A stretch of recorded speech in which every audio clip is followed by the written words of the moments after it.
लोक माझ्या पाठीमागे बोलतात की एवढ्या कमी वेळेत हा मोठा कसा झाला। नमस्कार, मी शैलेश पाटील। मी बऱ्याच लोकांच्या कमेंट वाचल्या, बरेच लोकांचे मला फोन आले की हा चुकीचं तर काय करत नसेल ना, हा काय स्कॅम तर करत नसेल, किंवा हा 2 नंबर तर करत नसेल ना। अशा बऱ्याच कमेंट मला आल्यात आणि मला त्याच लोकांना हे सांगायचं आहे की ज्यावेळी मी एक टाइम वडापाव खात होतो, एक टाइम मी जेवण करत होतो, किंवा माझी वाईट परिस्थिती होती आणि ज्यावेळी मी ज्या ओल्या मातीच्या घरामध्ये राहत होतो त्यावेळी लोकांना ही गोष्ट दिसली नाही आणि लोकांना फक्त आपलं जे अचिव्हमेंट आहे तीच लोकांना दिसते।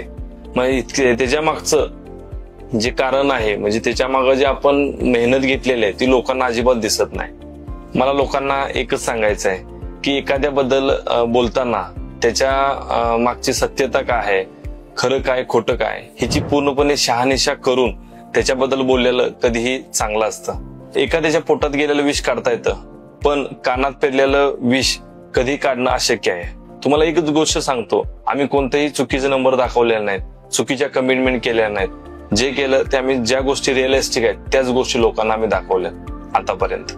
हो, तर आम्हाला कोणाला एक्सप्लेन करायची गरज नाही, कारण आमचे क्लायंटच व रिझल्टच लोकांना दिसून येतील। ज्यावेळी माझा वाईट काळ होता, झालेला माझ्या पैशामुळे अपमान, माझ्या आई वडिलांचा अपमान, आणि आता जो काळ आहे तो मी एक अचिव्हमेंट केलेला काळ आहे, त्यावेळी लोक पाठीमागचा काळ विसरून जातात आणि आता जो काय करतो ह्याबद्दल विचार करतात। मग त्यापेक्षा पाठीमागे जे काही गोष्टी झाल्यात त्या लोकांनी विचार केला पाहिजे, ह्यानं किती स्ट्रगल मधून ह्या गोष्टीपर्यंत तो अचिव्हमेंट आलाय ह्याचा प्रत्येकानं विचार केला पाहिजे। सहजासहजी हे जे अचिव्हमेंट आहे हे कुणाला मिळत नाही, त्यासाठी कठोर मेहनत, परिश्रम हे घेणं गरजेचंच आहे। हा व्हिडिओ बनवण्याचा माझा एकच उद्देश आहे की जी लोक पाठीमागे बोलतात त्या लोकांना मला एकच सांगणं आहे की ज्या गोष्टी तुम्ही पाठीमागे बोलतात त्या गोष्टी डायरेक्टली मला बोला, फोन करा, विचारा, भेटा, सगळ्या गोष्टी क्लिअर करून घ्या आणि त्यानंतर पुढे तुम्ही लोकांशी बोला। मग पाठीमागे बोलण्याचं तुम्ही शक्यतो टाळलेलं बरं वाटेल।